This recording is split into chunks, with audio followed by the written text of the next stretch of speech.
Hola, ¿cómo estás? Yo soy Verónica Israel, deseo con todo mi corazón que estés muy bien. El día de hoy seguimos compartiendo la lectura del libro de la pastora Rocío Corson que se llama Mamá High Energy y es para conectar mejor con nuestros hijos adolescentes.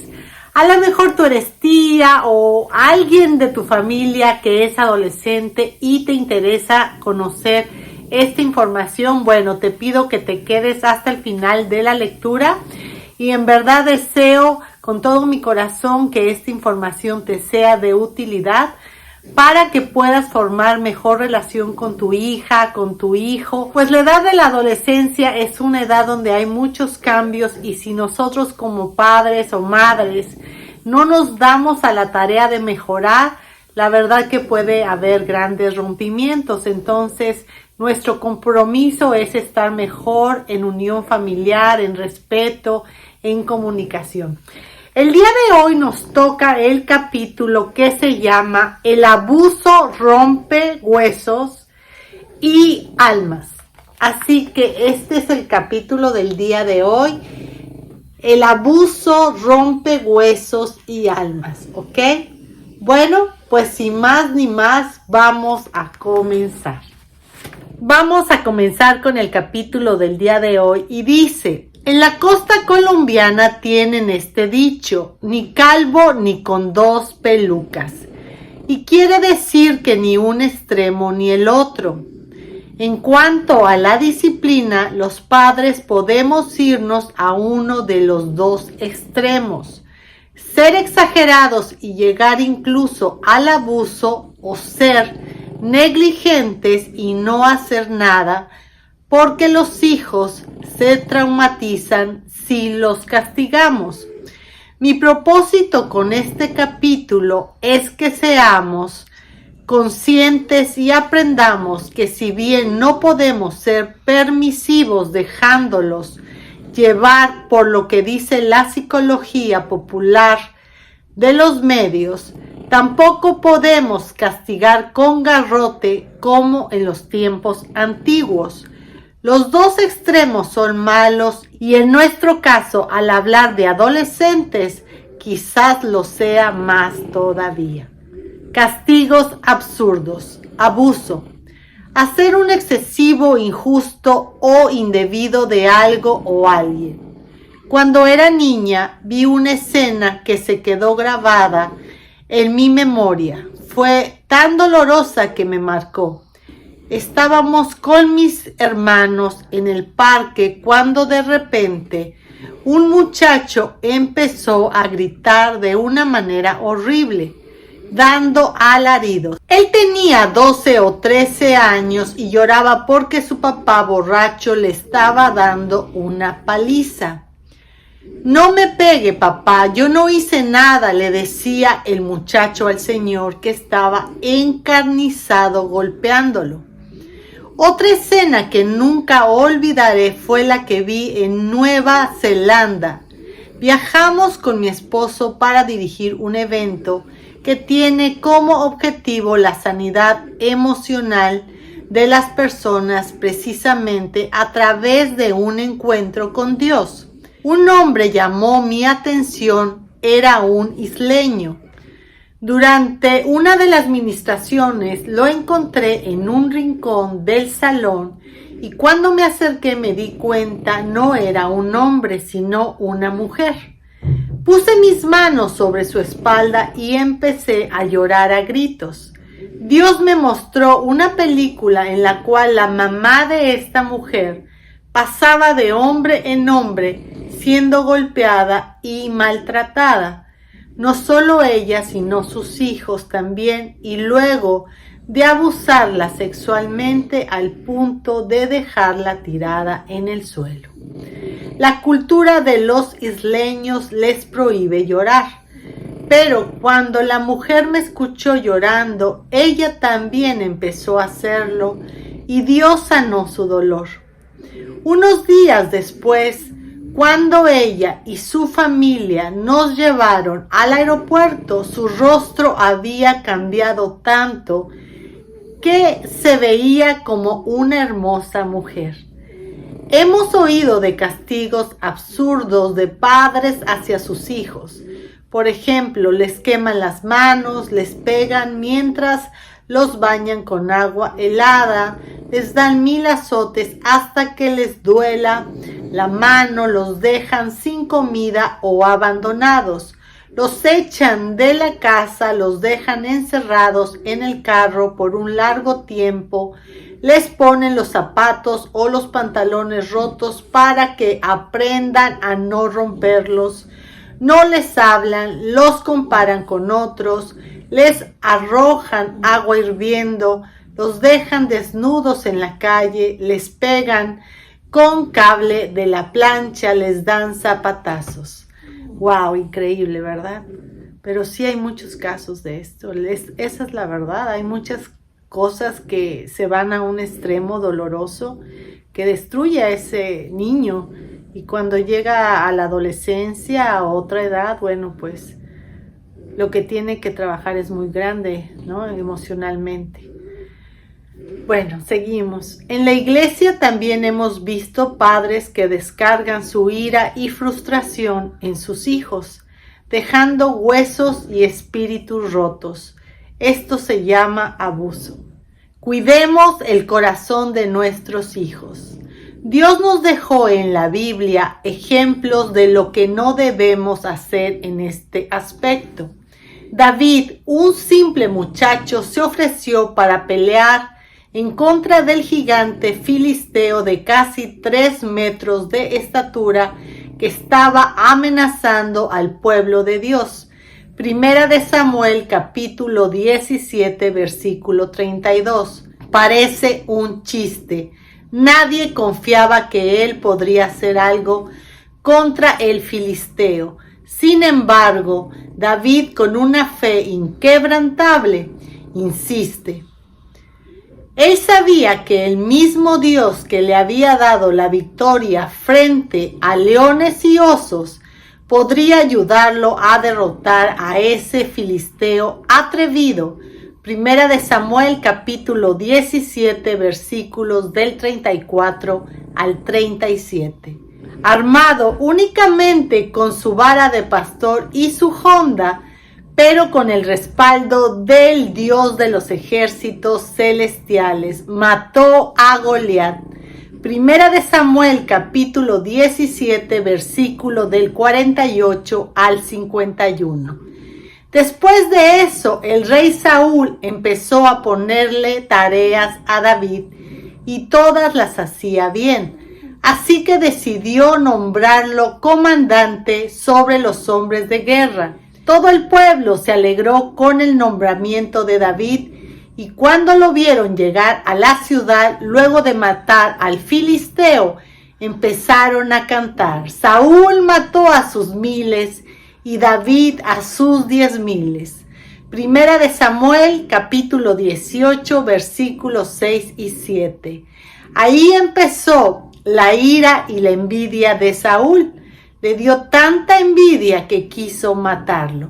Un día Saúl le dijo a David que le iba a dar como esposa a su hija Merab, pero antes tenía que demostrar que era un guerrero valiente. La verdad es que pensó que si mandaba a David a pelear contra los filisteos, ellos lo matarían y él no tendría que hacerlo por su cuenta. Buajaja. Risa malvada. Saúl daba por muerto a su supuesto enemigo. Así que le entregó su hija a otro hombre. Pero los filisteos no habían matado a David. Mientras tanto, Mical, otra hija de Saúl, estaba perdidamente enamorada de David.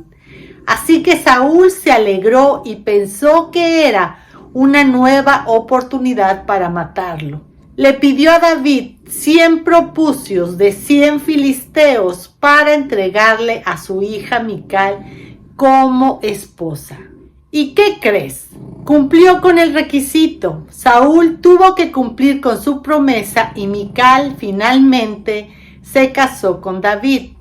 El rey tuvo miedo porque supo que el Señor estaba con David y quedó como su enemigo por el resto de su vida. Primera de Samuel, capítulo 18, versículo 17 al 30. Saúl fue un padre que abusó de sus hijas, ya que las usó para vengarse de su enemigo. La verdad es que él nunca se interesó en el corazón de ninguna de ellas, sino que las trató como un objeto. David pasó mucho tiempo escondiéndose de Saúl, ya que lo buscaba día y noche para matarlo, y en una de sus huidas Saúl aprovechó y le entregó a Mical a otro hombre llamado Paltiel. Cuando el rey Saúl murió, David fue ungido como rey de Judá. La dinastía de David prosperaba cada vez más por encima de la dinastía de Saúl, y esto causó una larga guerra entre los seguidores de cada uno de ellos. Un día, Abner, un fiel seguidor del reinado de Saúl, peleó con Is-Boset, hijo de Saúl, porque lo había acusado de acostarse con una de las concubinas de su padre. A Abner le dio tanta rabia que prometió cambiarse de bando y ahora apoyar a David. Entonces le mandó a David el siguiente mensaje: ¿acaso no le pertenece a usted toda la tierra? Haga un pacto solemne conmigo y le ayudaré a que todo Israel se ponga de su parte. Segunda de Samuel, capítulo 3, versículo 13. David aceptó, pero con una condición: que le devolvieran a su esposa Mical, ya que él había pagado 100 propucios por ella. Cuando se estaban llevando a Mical para entregársela a David, Paltiel la iba siguiendo, llorando todo el camino, porque de verdad la amaba. Segunda de Samuel, capítulo 3, versículos 6 al 16. Lo más triste de esta historia es ver cómo Mical también se convirtió en un objeto, porque su papá nunca protegió su corazón. Pero Saúl no solo maltrató a sus dos hijas, la Biblia nos muestra su trato con su hijo Jonatán, quien se había convertido en el mejor amigo de David. Un día Saúl se dio cuenta que Jonatán intentaba proteger la vida de David, así que se puso furioso y le dijo: «Tú, estúpido hijo de prostituta», lo maldijo. ¿Acaso piensas que no sé que tú quieres que él sea el rey en lugar de ti, para vergüenza mía y de tu madre? Mientras ese hijo de Isaí esté vivo, jamás serás rey. Ahora ve y búscalo para que lo mate». «¿Pero por qué tiene que morir?», le preguntó Jonatán a su padre. «¿Qué ha hecho?». Entonces Saúl le arrojó su lanza a Jonatán con la intención de matarlo. Por fin Jonatán se dio cuenta de que su padre realmente había decidido matar a David. Está en Primera de Samuel, capítulo 20, del versículo 30 al 33. Sin palabras, ¿verdad? Quería matar a su propio hijo. La Biblia dice que de la abundancia del corazón habla la boca. Esto está en Lucas capítulo 6, versículo 45. Y según el insulto de Saúl hacia su hijo, podemos decir que el rey tenía un corazón malvado. Era un rey loco y como papá era un loco sin medida. El punto débil del rey David. Otra forma del abuso es la negligencia o la permisividad. Nunca se les dice no a los hijos y no hay límites establecidos. Bajo este tipo de abuso también se cometen muchos errores y la tarea de guiar a nuestros hijos se vuelve imposible. Admiro a David. Creo que fue un gran hombre de Dios, un gran guerrero y un gran rey. pero no lo admiro como papá. Fue pésimo. Cuando su hijo Amnón violó a su hermana Tamar, David se enojó, pero no hizo nada. Esto está en 2 de Samuel, capítulo 13, del versículo 1 al 22. Absalón, otro hijo de David, se enteró de esa situación y vengó a su hermana matando a Amnón, pero el rey tampoco hizo absolutamente nada. Esto está en 1 de Samuel, capítulo 13, del versículo 23 al 39. Con su hijo Adonías fue la misma historia. Con respecto a Adonías, la Biblia dice: ahora bien, su padre, el rey David, jamás lo había disciplinado, ni siquiera le preguntaba: ¿por qué haces esto o aquello? Primera de Reyes, capítulo 1, versículo 6. Los principios bíblicos y las normas en las familias cristianas no deben ser negociables. Bueno, esto está fuera del libro, solo quiero agregar que si ustedes en este momento, tú con tu hija, con tu hijo, no son cristianos, bueno, yo lo que te quiero recomendar es de que formes una relación con Dios. No tienes que ser cristiana o cristiano para que tu relación mejore con tus hijos. Lo que sí te recomiendo hacer es crear una relación directa tú con Dios, para que desde ese respeto ustedes puedan tener la presencia de Dios en tu casa, y eso va a tener una gran bendición en tu vida. De verdad te lo recomiendo de corazón, porque donde no está Dios no hay respeto, no hay seguridad. Se maneja por el mundo, y el mundo es un mundo caído. O sea, veamos alrededor todo lo que se está pasando, todo lo que está destruyendo, y no podemos poner nuestros ojos donde está lo que se está destruyendo. Tenemos que ir a buscar lo que sea seguro, sólido y lo que es permanente para siempre, el reino de Dios, ¿ok? Bueno, voy a continuar con la lectura y dice, repito el título: los principios bíblicos y las normas en las familias cristianas no deben ser negociables. Los hijos del rey David se convirtieron en monstruos, se rebelaron contra él y hasta quisieron quitarle el trono. Esto es lo que quiere el diablo con la negligencia. Quiere quitarnos la autoridad. Quiere que no disciplinemos a nuestros hijos y que nos hagamos los locos. Hacemos esto porque evita el conflicto inmediato y la carga de tener que decir que no. Pero de esta manera ellos no tendrán límites, no desarrollarán carácter ni criterios y carecerán de amor. Dios estableció límites en su palabra. Nos irá bien si los mantenemos y mal si los rompemos. Los principios bíblicos y las normas en las familias cristianas no deben ser negociables. No, también es una respuesta. No, también es una respuesta. Debemos seguir el ejemplo de nuestro Padre Dios. Él siempre cumple lo que dice. Como padres debemos cumplir con nuestra palabra y ejercer nuestra autoridad. Pero si no cumplimos lo que prometemos, perderemos credibilidad. Asimismo, si nosotros como padres nos sometemos a la palabra de Dios, tendremos la autoridad para pedirles a nuestros hijos que también lo hagan. Mira estas palabras de Jesús: cuando ustedes digan sí, que sea realmente sí. Y cuando digan no, que sea no. Cualquier cosa de más proviene del maligno. Esto está en el libro de Mateo, en el capítulo 5, versículo 37. La Biblia es nuestra brújula y nuestro manual de instrucciones. Leyéndola con la guía del Espíritu Santo nos ayudará a discernir cuándo decir sí y cuándo decir no ante las preguntas de nuestros hijos o cuando nos pidan ciertos permisos.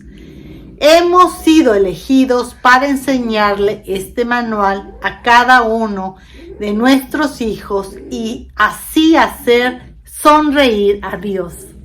Qué placer, ¿te imaginas? Hacer sonreír a Dios educando con amor a nuestros hijos. Tenemos que aprender a decir que no cuando es necesario. Mira esta otra traducción del mismo texto.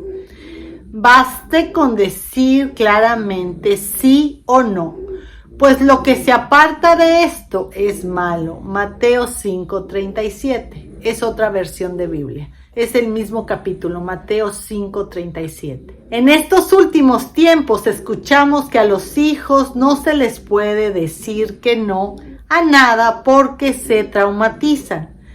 Pero yo veo que Dios me dice no muchas veces en su palabra y que siempre es por mi bien. No es correcto que digamos sí a todo y que pretendamos darles el gusto siempre. Necesitamos ser guiados por el Espíritu Santo. Muchas veces no he sentido paz de que mis hijos vayan a ciertos lugares o de darles permiso para ir a ciertas invitaciones. Entonces les digo la verdad, no tengo paz. Ellos entienden y generalmente dejan de insistir, pero un día insistieron tanto que aunque yo no tenía paz, los dejé ir. Me quedé orando un poco angustiada cuando de repente llegaron a la casa gritando. Los habían robado. Gracias a Dios no pasó nada más. Escuchemos al Espíritu Santo y hagamos caso. Adolescentes hoy, hombres y mujeres mañana. La hombría de nuestros hijos se puede afectar cuando les faltamos al respeto. Un día ese adolescente será un hombre que deberá ejercer autoridad en su casa.